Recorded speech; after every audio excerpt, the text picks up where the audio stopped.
Mitakai Oyesin. This is chapter 2. Joy and pain, like sunshine and rain. Joy and fear. The opposite of happiness is fear. The opposite of fear is happiness. Because when you have one, you have no reason to have the other. I often ask people after I go through my 4, the mad, glad, mad, sad, scared. Well, there's only 2, really. This is what I have discovered. And one, of course, is happiness, because that's the only good one. So what would be the opposite of happiness? Is it fear or sorrow or anger? Most people will say, most people have said, anger or sorrow. Only, I think 3, maybe 2, have actually been spot on and said, no, it's fear. Because, like I said, if you have one, there's no reason to have the other. Fear leads to anger. Fear leads to sorrow. Fear of the past or fear of the future. Because in the past, we get stuck in a moment. We either dwell, fixate on the, quote, glory days, when everything was so right, and you just wish you could come back, you could get back to that. But of course you can't, because it's in the past.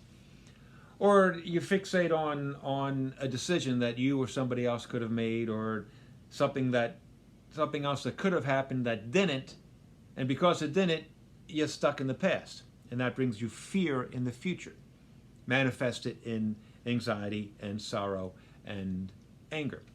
Or you get stuck in the potentiality of the future. If only this will happen. And you start thinking about how it might not happen and how miserable that's going to make you. Again, anxiety, anger, sorrow. But if you're in the moment, you're in this moment and you're appreciating this moment for what it is, knowing that there's all sorts of things that you have to address in the future being the very next second, things that you must address, but appreciating this moment for what it is. And I'm not just speaking about mindfulness. Mindfulness is a very useful therapeutic concept, and it's useful. It's a good thing. I believe in it. Mindfulness is, I'm mindful, for example, that I'm speaking into a camera, computer screen. I'm mindful I look out the window, I see snow on the ground and lamps on either side of me. I want to go deeper than that. I do go deeper than that. I go into contemplation. And contemplation is not thinking about the guitar behind me or anything else.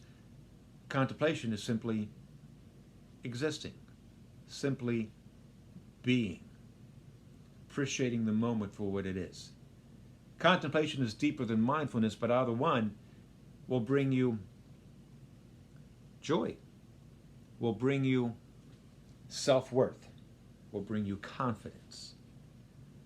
This is the purpose of my life. Not to cultivate all this happiness within me. That's a little bit narcissistic. The purpose of my life is to help others to find their own individual purpose, their own happiness, their own self-worth. We do this by seeking truth.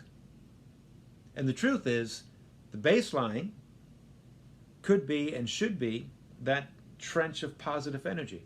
It should dwarf all the negativity out there. That's the truth. My purpose is to seek this truth every day, every moment, every fiber of my being. And every decision that I make, including this video, is based on my understanding and my seeking that truth. This is how we find truth in our societies.